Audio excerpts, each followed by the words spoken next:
Go, Frog!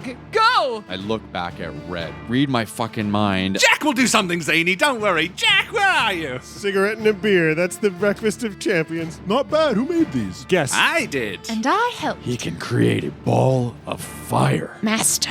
They're going to be distracted and maybe not expecting us to come back. It wasn't great to run away, but we did end up saving 2 people. Au revoir. Sayonara. Goodbye. Farewell. Avitazen. Fuck off. Shamed.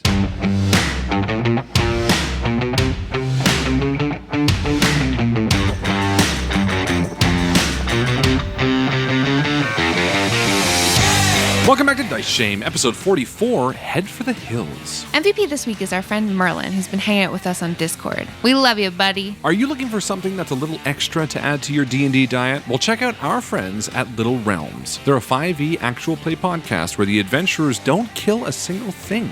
Instead, they fill you up with piles and piles of delicious role-playing.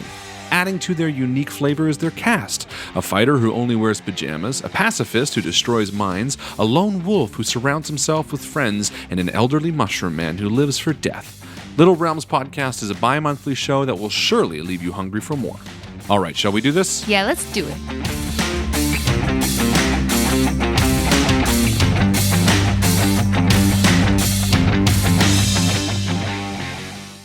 So, coffee? Yes. Yeah. Oh, yeah, That's a yes coffee. from me. I mean, I don't know if it's Are a you question offering? that even needs to be asked. My question is directed at you because you're the person who's in the room with Yes, me. I'll take a coffee, please. Because Thanks. we just drank it all. We finished the coffee. Actually, I saw on Discord that someone was talking about donuts, and that just made me want Oh, God, I love donuts coffee and and a donut. coffee. donuts really badly. It's interesting because I was never a donut and coffee drinker and eater until I started, and it was a long time now, switching to straight black coffee, because I feel like black coffee in a donut is wonderful, but Yeah. cream and sugar coffee in a too donut much. is I way too mean, much. it's all Yeah. very, like, donuts and coffee that's the thing. I was a kid and I'd get dragged along to go sit with my dad and his friends while they drank coffee and ate donuts. I and would do was that stuck with in my this- Opa. Yeah, like stuck in this coffee shop with his friend who was boring and inaccessible That's to me. cute. That's hilarious. Was it a Tim Hortons that you would go to? It was a Robin's Donuts because I'm from the West. Cool. Rob. Okay. Cool. But yeah, now I enjoy donuts because of the black coffee. It's really nice to have something sweet. It's the same with dessert. I love a black coffee and something like really sweet. Now, I drink my coffee black as well. And I don't know if I do this if I had milk and sugar in it, but when I leave a coffee around, I actually don't mind coffee the next day or just like left out cold. I don't mind that at all. Oh, I don't like the switch. I don't mind if it's hot. I don't mind if it's cold, but I don't like the in between. You know what I've been doing a lot recently, because I've been working midnights. Oh, yeah. I've got a travel mug. It's nice and big, and I put maybe a quarter of a cup of water in the bottom of it, and I put 2 heaping tablespoons of instant coffee grounds, and I bring that with me to work. Oh. So it's like this extra concentrated coffee solution. The slurry. And then when I get off of my break in the morning, that's when I need my coffee the most, because it's like 2 a.m. I've just had a little bit of a nap and I need to go into the lab and be right on top of things. So I'll add hot water to that I was gonna say. and chug it before I go in. And then I'll have about half of a thermos left and drink that on my drive home in the morning. Interesting. Okay, that makes sense. Yeah. Love some coffee. I mean, Oh, as yeah. long as it's caffeinated, right? Yeah. Is there coffee in Faerun? Oh, yeah. Oh, there has to be. Yeah. What would be the point of living in Faerun without coffee? Considered a rare delicacy in the areas north of Kalimshan, Kaith, also known as coffee, was a relatively common in more southerly lands and in larger cities such as Athkatla, Waterdeep, and Westgate. There you go. Nice. Interesting. And Canonical. Mazdaca. Was It's, like, primarily super popular produced in over there.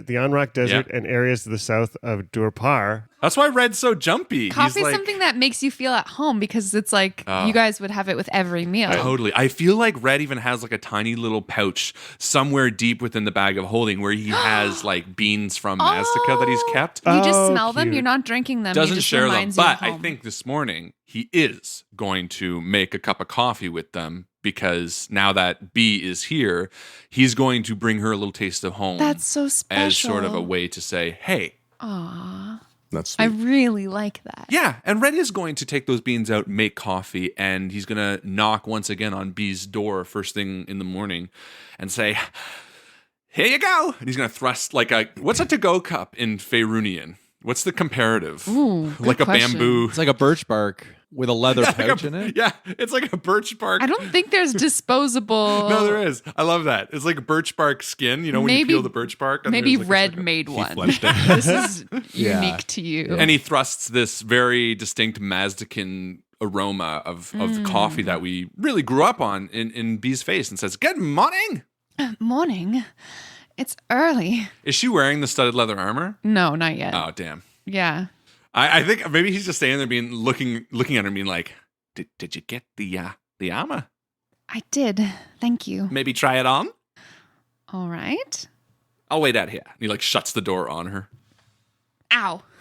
And I think once they're up and she's dressed, we would head downstairs. I think it wouldn't take long for me to ask Maurice and find out that the guy's left. And I would lead her back to the our new Nightstone 4 headquarters. Hamper through Rat the house. woods and the Hump Rat house. Hamperat. Whatever. It is what it is. And we head over to the house to meet up with the others. Oh, you know what? I forgot something super important. Oh. You guys all level up. Oh, Nice. Thanks, Joe. That's fantastic. Too much level. To level 7. Oh, Wow. well, Yeah. let us skip a few. 'cause Don't just it's been skip that one. Yeah. Why don't we start with Rob? Yeah. What's your favorite thing about Jack at level 7? Well, Jack's level 7, the biggest thing, besides more hit points, is 4th level spells. Whoa! Right. It's 2 of those. Bang. So, I mean, polymorph, because that's a classic. Oh man. But also, brand new spell that Joe and I made, Jack's Magic Letters. What? You Yeah. have your own spell? It's true. It was pretty cool to make a spell. So it's this cool ritual. You can send a letter to a creature that you're familiar with. The creature knows the sender, and there's some other stuff we can post it or something. But it's like sending a howler from Harry Potter, where you can like put little illusory audio visual things. AV effects? Yeah. So all those like maps Jack has with the magic, he can send those, and people That's can brilliant. reply back. It's super cool. That's really cool. So you wrote that? I did. Yeah. Oh, Joe and I worked on it. that's awesome. There are some guidelines in the Dungeon Master's Guide for how to create your own spells that we sort of loosely looked at, but Rob came to me with an idea and we sort of hammered something out. So I'm wonderful. excited to see it in action. Yeah. Me too. I love how it's not just like Fireball 2, super strong. Return of the It's fire. more of a character, like a sort of a role-playing thing. And frankly, it pairs really well with my new spell, Red's Cursed Letters. Oh no. Yes. Oh. Sort of the same thing. Yeah. It's a letter in an arrow form that I fire at people and does the exact same damage as my current arrows. That's Oh, great. And also doesn't cost a spell Nice. slot. Yes. Hey, that's Also great. true. Spells that don't cost spell slots are huge. They're So, wait, is that actually a spell? I'm 100% being funny. I thought that was Crystal. Oh, okay. I'm- I was gonna say, where's the letter part in that? It sounds Why like an don't I get- arrow. Why doesn't Doran get a new spell? Are you going to be rolling for hit points? I am or- rolling for hit points, and that is a 6. Oh. Nice. Ooh. 6 plus my Constitution is 8 more, bringing me up to 50 hit points. Damn. You rolled 6 on a Nice. I D6. rolled 6 on a D6. Fucking Wow. Yeah. So there. Nicely done. Moving around our virtual table, Justin, what's your favorite thing about Kraloth as a level 7 cleric? Oh, you know what? I got some new spells, and one of them does exactly what my shield does. It's a spell called Death Ward. I get that at level 4, Wow. and it allows me to touch a creature of my choice, and the first time they get reduced to 0 hit points, they negate that and they end at 1 hit point, and they survive. Cool. Nice. In the last 8 hours. Love it. Very useful. Amazing. Wow. That's awesome. Very good. And what about your hit point increase? Are you going to roll or take the average? I'm all average. Average. I get 10 hits. Justin, average. you're anything but average. Well, That's right. thank you, Doran. All right. Alex, what about Doran as a level 7 fighter? So Doran, I get an addition to my martial archetype, and I'm just going to read it. If I spend 1 minute observing or interacting with another creature outside of combat, I can learn certain information about his capabilities compared to my own. Cool. And so So just observing a creature for a minute. Yeah. Like, you can be hiding and just watching. That's right. That's right. Very Very cool. neat. Yep. Yeah. And so you, as the DM, are going to tell me if the creature is equal, superior, or inferior with regard to their strength, dexterity, con, No one's stronger than you, Doran. armor class, current hit points, total class, or fighter class. Cool. Yeah, that's going to come in handy, I think. And One thing I find interesting about this is it's unlimited. So it's not like I can only use it once per round or something. I can just do it whenever, which means I can basically size up people constantly. It's like my primeval awareness. sort Very. of. It just costs sort of time. Yeah, it costs time. Cool. Are you rolling hit points, Alex? I am going to roll. I'm going to roll right now. Yeah. And that was shitty. A 3. Well- 3 plus Oh, my no. con. Oh. So 7. That's not, Not bad. bad. Okay, that's Not not bad at bad. all. I'm up to 79 hit points. Hey. Nice. Pretty good. All right, and last but not least, Harlan, what's your favorite thing about Red as Well- a 7th level ranger? I first off will roll for hit points, and I got 5. That brings me to 48 hit points. Beautiful. So I also get a new defensive tactic, which is really cool. I can pick from 3, 2 of which are pretty garbage. One is like prevent frightened, and one is I don't provoke a attack of opportunity, which that's Yeah. good. But I you're a don't. ranged character. But I'm a ranged character. But what I did pick was multi-attack defense. So when a creature hits me with an attack, I gain a +4 bonus to my AC against all subsequent attacks. Oh, Wow. On that turn? Yeah, it's for the rest of my turn. So basically, the first hit is your normal AC, but every hit after that, it's +4 to your Bingo, AC. bango. So if a giant hits me twice, the first time it's going to be trying to beat a 17. Next time it's trying to beat a 21. That could be the difference between life and death right there. Exactly, Huge. which is why I took it. Additionally, I get a new 3rd level spell, and I have Cool. taken an Unearthed Arcana spell after GM approval called Bestial Spirit. It basically allows me to conjure a spirit similar to Jack for a much shorter time, but way more combat centric, which I'm really excited about. I'm so interested to see what that looks like for Red to conjure a spirit from another realm and then be like, that's normal. Don't worry about it. Yeah. No, I think it's going to be frustrating to you. Probably. He's going to be very much like, oh, by the way, this is my... The dolphin leaps out of the... Yeah, for real, though. Flapping on the ground. It can be any small beast. So it's like, a fucking... Tressum? Hedgehog. Mole. Frog. A frog. Go, frog. Go. But that is it for me. And that is all of our level ups. Beauty. Cool. Exciting stuff. Yeah. Well, then I guess B and Red arrive at the Nightstone 4 headquarters, walk in through the destroyed... Well, I guess it's probably built up a little bit now. Oh, What does yeah, it look like? it totally is.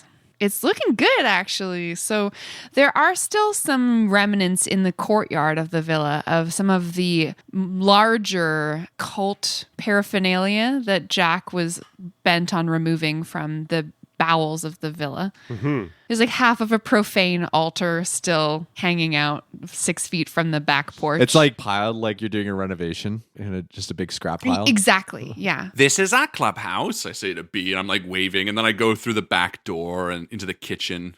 My God, it's beautiful. I imagine Kraloth's already up making breakfast. No, it's surprising to you that Kraloth isn't in the kitchen. Why isn't Kraloth in the kitchen? As you see, as you go through the main hall, you see him sitting down in the hallway with his shield out. His head is slumped down. He's got his symbol of Kelemvor open, and in front of him, hanging up on the wall, is a painting, a portrait of Mrs. Hemberet.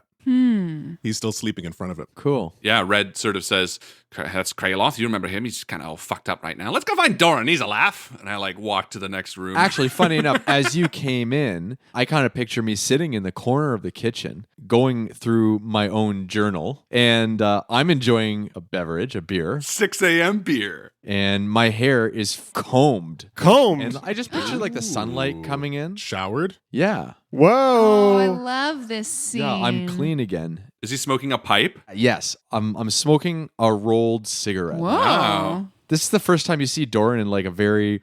I picture like a dad sitting there eating, having breakfast, smoking a cigarette. Cigarette and a beer. That's the breakfast of champions. I kind of love the idea of like Red hyping up everyone's sort of zaniness as he comes to the house. And I'm like, just wait. Kraloth's going to be baking scones. Doran's going to be doing something zany. And I like kick open the door. Kraloth is like contemplative and quiet. Doran is sitting there with combed hair. He's like, good morning. Yeah. I'm like, I've got glasses on. Jack will do something zany. Don't worry. Jack, Spectacles. where are Are you? these people?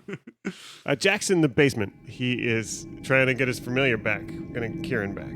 using a brass brazier that's down there with the charcoal and incense and herbs and, lighting all the things in the appropriate time and painting with the charcoal and letting the sparks fly in the air and opening up this portal and reaching out between worlds to summon a spirit into the form of his familiar, exactly as they were as a Tresson. However, it doesn't work like that. What happens?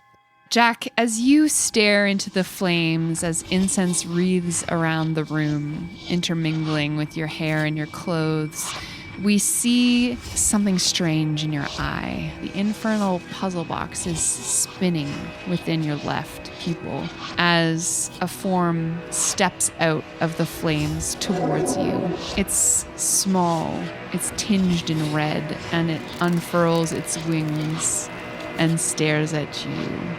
It says, "Master." No. A glap at your service. No, I didn't mean this. Few do. You're a fiend. You're not. Where's Kieran? I know no Kieran. How may I serve? I mean, so Jack's pretty taken aback. He'd never intended to summon an imp, and is now going through all of this despair and guilt in his head, and that feeling when that puzzle box is unfolding and has this mystery stuck in his eye, and all of the overwhelmed, we can't do this, there's nothing we can do, and now realizes he's summoning it in a place that was very much infernal to begin with. Listen. If you are willing, Master, I may enter into this contract with you. Eglap, I have many useful traits, I assure you. I see your trepidation. I need your help. There are giants destroying this world, and I need every bit of firepower that I can get, and there's things I know you can do that Kieran can't. Power, yes. A smile curls around this thing's sharp teeth, and it starts pacing small circles around where you sit on the floor. Yes, power. I can assist you. A glap can give you a kind of power you've never had. Can allow you to be brave in the face of danger, knowing that you are untouchable. There's definitely a moment of that power going to Jack's head. You're going to need to pretend to be Kieran, though. Oh, yes. I can become a manner of creature for my master. He makes kind of a facetious curtsy. What form would you have me take? Be a bird, a raven or something, and Kieran is a talking raven now. The imp snaps its fingers, and in a puff of dark orange smoke, a black raven stands in front of you. We've got a little time now. I'm going to need you to teach me Infernal. Oh, all right. Wow. That's insane. Is Jack a bad guy? What has happened? And then whenever is the appropriate time for that to be done, Jack can come back upstairs. Cool. Spooky. You come back upstairs after, what, an hour or two? Yeah, an hour or two. I think I got up pretty early. I'd had some inspiration to write down some new spells that I came up with last night. So there's a lot of had to prepare today's spells. So spent an hour or two in the basement. And then, coming up. Hey, Jack, you nearly missed our breakfast. We made you crepes. What are they called? The crepes. Whoa, Red, you're in the kitchen. Hells yeah. After our talk, I decided to dad up. And I throw an arm around B. Oren's there too. He's sitting on a stool by the stove, sort of watching in fear as the crepe comes off. Red is flipping them as high as they go. You see 4 stuck to the ceiling. Of course, yeah. Oh, Doran's wiping his mouth. Well, they weren't bad. The consistency was a bit off. One was fluffy and light and delicious, and the other one was crunchy and dry and powdery. I'm not really sure what's going on. Did you hear that, B? Doran didn't like your crunchy one. Welcome home, Master Jack. hi. All of you promised that you would share with me the details of everything that happened while you were away. Please. We do have to have a pretty good conversation about Grudhog Maybe after breakfast, though, Oren. We'll give you every detail. It's a pretty gruesome story. Anybody seen the kids this morning? What about Thalis? They came down earlier and they got some water from the well and filled up the coffee pot there, and I think Thalis took them back upstairs and they're just doing puzzles and games. I thought I heard them laughing earlier. Infernal puzzles? No, Jack has a whole moment. Oh, morning, guys. Hey, Good morning, Morning, Krayla. Krayloth. Have you guys had breakfast yet? we're just getting there. Krayloth looks up at the ceiling. Oh, crepes. And he reaches up and he pulls one down and he starts chewing it up. Oh no! Yeah. Yeah. Not bad. Who made these? Guess. I did. And I helped. Oh, way to go, buddy. By the way, I'm being a dad now. And Krayloth has this twinkle in his eye as Red says that, and he nods and says, "It's good to see you again, B." It's nice to see you too. Yes. Good morning to all of you. Morning. And anybody like a brew? Oh, There's some fine barrels in the basement. gladly. Yes, here you go. And I pass you like a big wooden jug. Jack, why were you in the basement for so long? Oh, I had some ideas for some new spells, and I had to summon Kieran back. Oh, hi, Kieran. Oh, Oh, you went with a raven this time. very nice. Yeah. Kieran chooses their own form sometimes. Huh. Red pays it no mind as he does with Kieran. So, and as we sort of finish up breakfast, we move towards the dining room where all the treasure was previously laid out. And I think we all take chairs, ready to tackle the subject of what the fuck do we do now? Sure. And I think I push my diary, my journal to the side, and you see like giants and like different areas of weakness. And you're like spreading nice. that out on the table. But they're very blueprinty. Yes. Like it's almost like you've like analyzed and I like that. A That's cool. dwarven Yeah. drawing is like an engineering document. Like lines for where our height is and where its height is.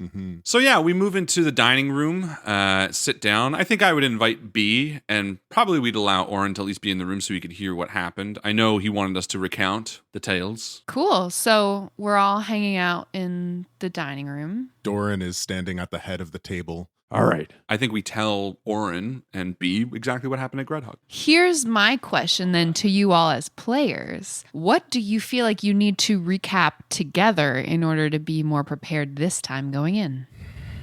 I think that we did a good job. I'm going to just go out and say it. Up until the prisoners, I think we were stealthy. I think we had a good idea.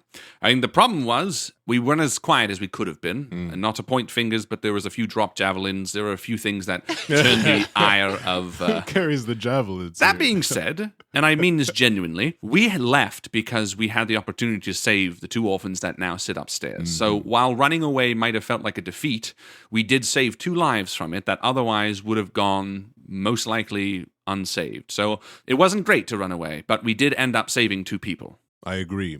And we know the contents of the lair much better now. We've messed things up for them, and they're going to be distracted and maybe not expecting us to come back. I'm picturing Doran at the head of the table, Jack and Red directly on either side, and kind of mirroring each other, but disagreeing. And then Krayloth kind of pacing around in the background, offering like nugget of insight here and there. I think we lost too many lives. There were lives that were our responsibility that we let get crushed by giants that we were not prepared for. We weren't prepared to find people that needed saving, and we had no plan to save them. We're not heroes coming out of that. We barely saved 2 children and made them witness their parents get crushed by giants. This is hill giants, and our task in front of us is reorder all the giants. I don't know how we're going to Well, do hold it. on. I don't think that's fair. Those people wouldn't have had any shot if we didn't get in there. Yes, it might feel like we failed them, but those children would be dead full stop without us. So, no, Jack, I disagree. What we did in there was difficult, but we made a decision that saved 2 lives that otherwise would have not existed. Doesn't feel like enough. We certainly did not succeed. No matter what, whether or not we failed in there, we have to keep moving forward. Agreed. We have to do something about this threat that is messing with the ecosystem, as Jack tells me, and that's putting a lot of people at risk. Yes, we did retreat. And yes, that was not a successful mission in its entirety. However, there were some successful points, as Red's pointed out. The other thing I want to remind you all is that these creatures are flesh and blood. We have taken them down before. Let's not forget that. We are a powerful foursome, possibly fivesome. And he looks over at B, who's sitting kind of at the end of the table there. And Red just shakes his head. She takes this as an opportunity and she sort of tentatively gets to her feet and she says, I wanted to take just a moment right now to say thank you so much for inviting me in to your fold. I wanted to let you know that I'm ready and I'm willing to join your party. I think your cause is noble and I would be loath to leave my apprenticeship before it's even begun.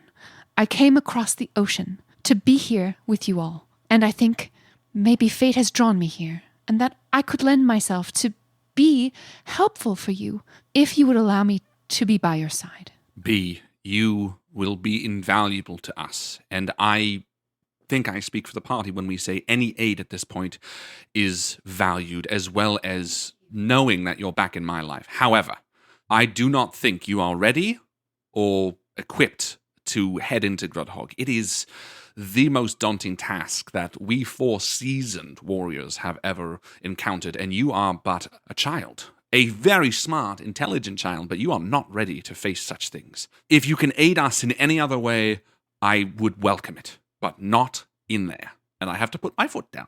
Please?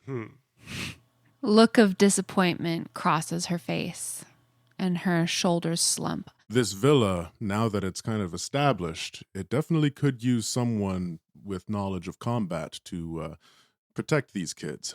I did not travel all the way across the ocean to be a den mother for you. She does have a good point. B, look, I don't want you in Grudhog, but maybe you can be covering us. Look, this West Tower, it's something that we noticed there were a few people up there. Maybe we could try to take that out. If you're on this hill to the west, then maybe you can just help pick off some of the people if the alarm gets raised. I think that's a wonderful idea. Oh, well, from there, I mean, I don't know. What do you think, Doran? And Doran is just finishing opening up and spreading out this map that he's drawn. And he's almost looking at Jack for some sort of acknowledgement. Yeah, I think as you lay out your map, Jack brings a bunch of the features of it, the things you noted that he maybe didn't think were tactically important, into the 3D Cool. minor illusion So map on the table. So as you sort of Love point out it. details on your map, those are showing up on here. And Perfect. Everyone's Yeah. like color coded. yeah, Yeah, for yeah, sure. yeah. All right. A great idea, Red. Let's put B up on this hill. And he points to the western edge of the lake. And if us 4, we come up from the south, we cross this river, and we take out this little building here. It looks like maybe a shed of some sort. We can use that as a starting point. I think then we can climb up to the tower here. If we come up here, this is a great bottleneck. If they come out, they're going to be coming out either around from the south, or they're going to be coming out this western door or the northwestern door here onto the docks. Not to mention, they're going to have to climb those ladders. If you get me in that tower, then I am at my best. Kraloth and I, we can stand here and act as those iron doors. All right, well, we'll use Pass Without Trace to get as close as possible. That will give us a good advantageous sneaky. And even Jack, with your ball of fire. That's right. And I look up at B. He can create a ball of fire. Among other things. I don't know if the map tips it away. I'm a wizard, but Yes. Very impressive. I can't wait to see it. And Orin, Yes, Master Doran. instead of us walking all this way, we'll take the horses down. Orin, you're going to be maybe a mile out. And you're going to stay and listen for our calls and be ready with the horses so that when we come back to you, we can gallop away. My ears are very sharp. I know. You'll need 'em sharp. And you're a very wise young halfling. Is there any chance we could buy health potions in town? You could buy a couple, yeah. Thoughts? Yeah, we could do that. Well, look, there's no sense in delaying. This is something that we have to do. We've already prepared mentally for it. So I guess this is the plan.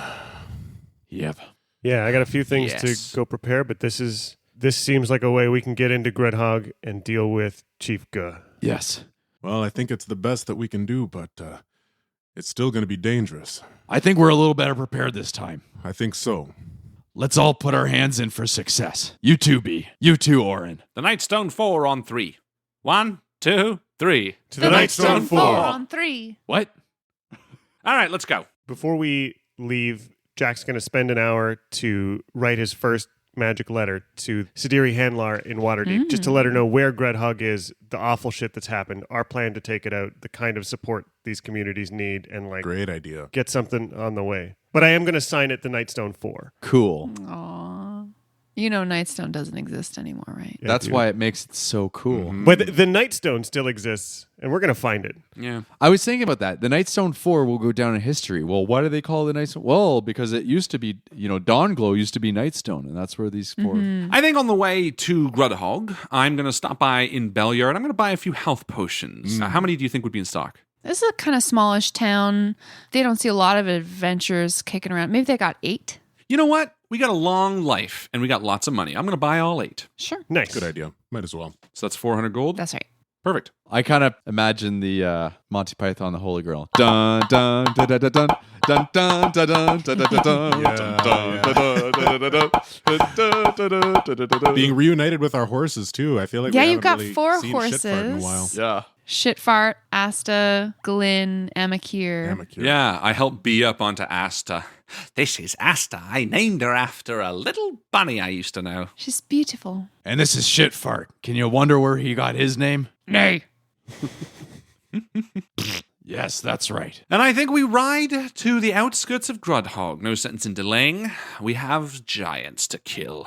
The journey takes you about 6 hours on horseback. So 4 p.m. you show up a mile away from the fortress. You're on the shore of the lake. You can see some smoke rising from it in the distance. Kieran, do you want to go circle around just to see if there's anything changed, see if the place crumbled because of the explosions or something, how they're rebuilding, gives a lay of the land? Since Kieran in this new form and I remain within a mile, I can sort of update in real time as they fly, so that as they fly, the map gets sort of refreshed, as they're seeing new things. I'm going to cast Pass Without Trace, and we are going to head towards our destination. Bee, I sort of stop her, and I say, you know what you're meant to do? Yeah, shouldn't be a problem. And Red pauses for a moment, and he actually takes out River's bow, and he hands it back to her. Why don't you use this one for now? She would have wanted you to have it, Red. I know, but she also is the one who's most used to covering my back when I'm making stupid decisions, so I feel safer with it on me. Cute. And I give her a hug and a kiss on her forehead and cast Pass Without Trace for all of us to begin heading towards Grudhog. Now, is that a concentration spell? It is. I'm going to cast Aid as a level 3 spell, and I'm going to give it to myself, Jack, and Red, and that's going to give us 10 temporary hit points for 8 hours. Nice. Thank you, Kraloth. Why doesn't everyone roll stealth for me, please? All right, this is the one that matters. Let's roll well. Jack, 21. Kraloth, 17. Doran, 15. Red, 23. 8 for B. It's after about 3 or 4 minutes of traveling that you hear the warning gong from Grudhog start to sound. And at this time, Jack, your familiar contacts you. Yeah, we have a telepathic bond. So you hear the sound of your familiar. Wizard, there's movement all throughout the base. Sounds like you've kicked the anthill, so to speak. How many? Where are they moving? Who's coming out? There's a dock on the north of the building. Orcs are all over it, looking out at the lake. How many orcs are there? 7 on the north dock. Also, there's a wyvern. Looks like it's about to take flight with a warlord on top of it. Oh. There, it's in the air now. Fly to B and tell her to get to ground. Red, there's a wyvern on top of the tower. You're going to need to pull out that bow. We got to get that thing's attention. If they don't notice us, maybe we shouldn't draw the attention of this wyvern. All right. It's because it's like that thing could fly out and take out B, it could take out Orin. It's like, So you are all approaching the base, this hill giant base, from different directions, but at about the same speed. So you can estimate that B, I mean, she's probably the one that's been spotted. You guys know that you've been very stealthy. You're using Red's magic. She's probably about as far away from Grudhog as you are, but definitely not even close to as stealthy. They've probably spotted B. I think it's very likely that we could make enough noise in the time it takes to Grudhog that this thing might turn back and come think we're more interesting than whatever one person out there is when this place goes up in flames. So I think there's the gamble of, sure, let it fly half the distance over there and then see a whole bunch of shit go down and maybe change its mind to come hang out with us. Look, Bee is a smart girl. She made it all the way from Maztica to Faerun and all the way up to us. She can get out of here. We need to focus. She knows exactly why we're here, and if anything, she's going to give us the best opportunity to move in. Let's keep going. I agree. Follow your lead. She's a creature of the wild. She can hide in the bushes, hopefully. And I genuinely think this. She's smart. Even if she's a mile out, I think she can get back. She can get Orin. Like, she's a version of me that's much smarter. I think she's going to be pretty safe on her own. Okay. So we're going to continue moving north, and I think using a distraction and the veil. It's not the distraction we wanted, but it's one nonetheless. I think we're going to try to get to that auxiliary building to the south still. I agree. I'm going to cast guidance on us as a cantrip as we're getting closer, just to give us a little bit of a boost for our stealths. Everybody roll initiative. I don't get to roll very often in this game playing a wizard. So when I roll a 1 on initiative, this Roland, very disappointing. For shame. Shame. One. Shame. Au revoir. Sayonara. Goodbye. Farewell. Nice. Avitazen. Fuck off. Dice shame sound. Shame.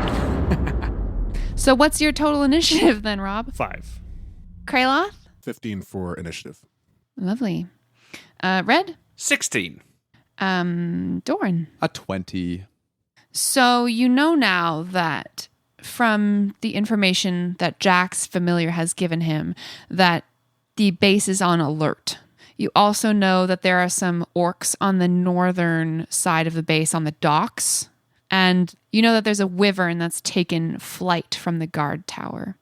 Tell me now that we are in initiative order, how are you approaching the base? Are you continuing to do so stealthily? Or is there a sense of urgency? Are you moving more quickly? I don't think so. And this is a quick mechanical question. Does rolling for initiative mean that you've been spotted regardless? No. Then no. I think we should continue the course. Yeah, I mean, Red's the one with the spell that's keeping us hidden. I'm just following his lead. Yep. I think Red even says as we're moving, look, until something fires at us, there's no sense in revealing our position. We can't be traced by any means unless magical. We leave no footprints whatsoever. Pass without trace isn't just stealth, it's vanishing. And you're sure that B is going to be okay? I have to. And you hear there's a hesitancy in Red's voice. Absolutely. He's totally afraid, but he recognizes that one of two results are here. Either B is going to be attacked by this creature, and there's unlikely that we're going to be able to save her since she's a mile away and we could draw its ire and just, have everything down on us, or she gets away safe. Like it's a gamble, absolutely. Okay, well, I trust you. Let's keep moving forward. I agree. I think we should continue moving forward.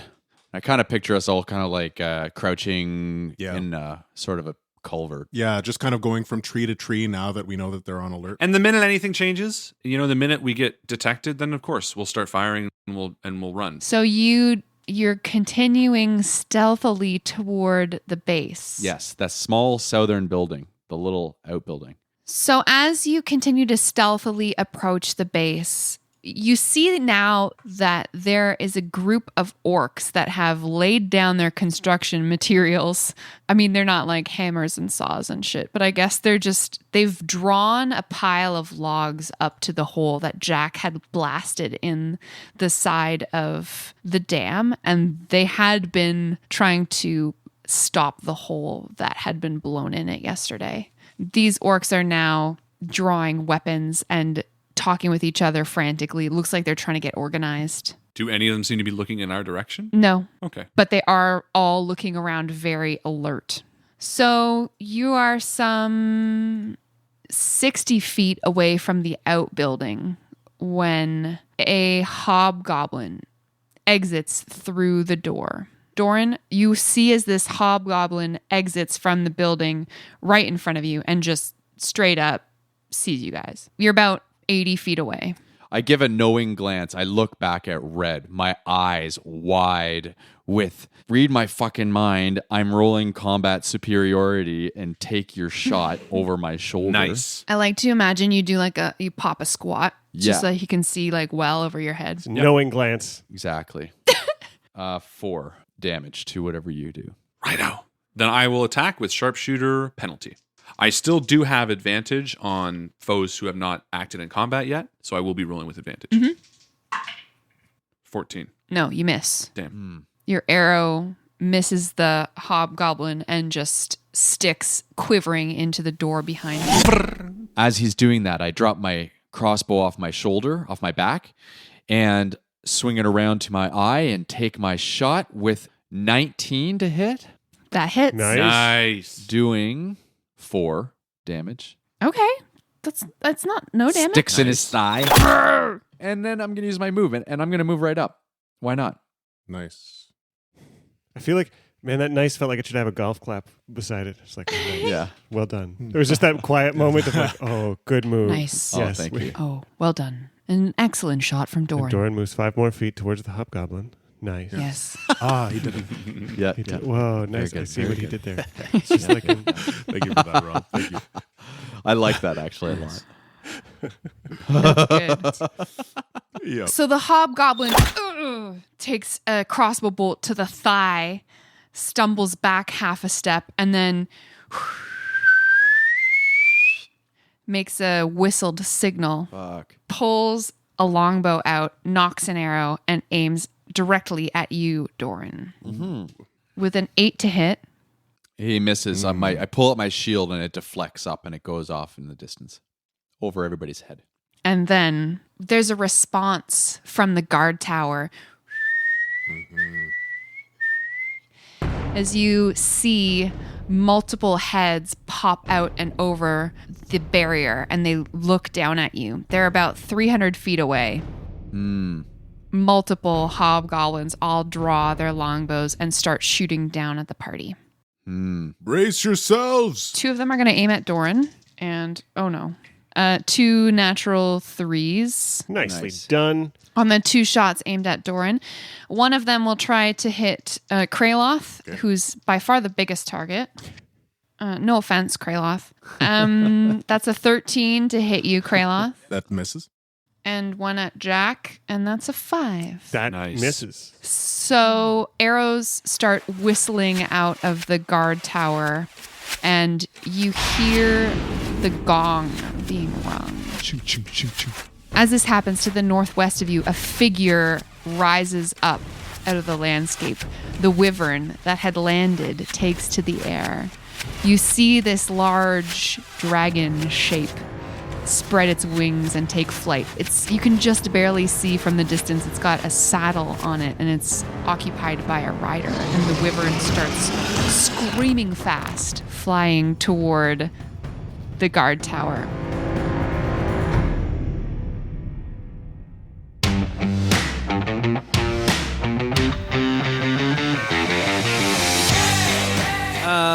That's a problem. Don't worry, we'll fight the dragon next week on Dice Shame. Thanks again to our great Old One Patreon supporters, Michael and Brianna Weber, Adam Fry, and Christopher Ryan Evans. Thank you so much. See you next time.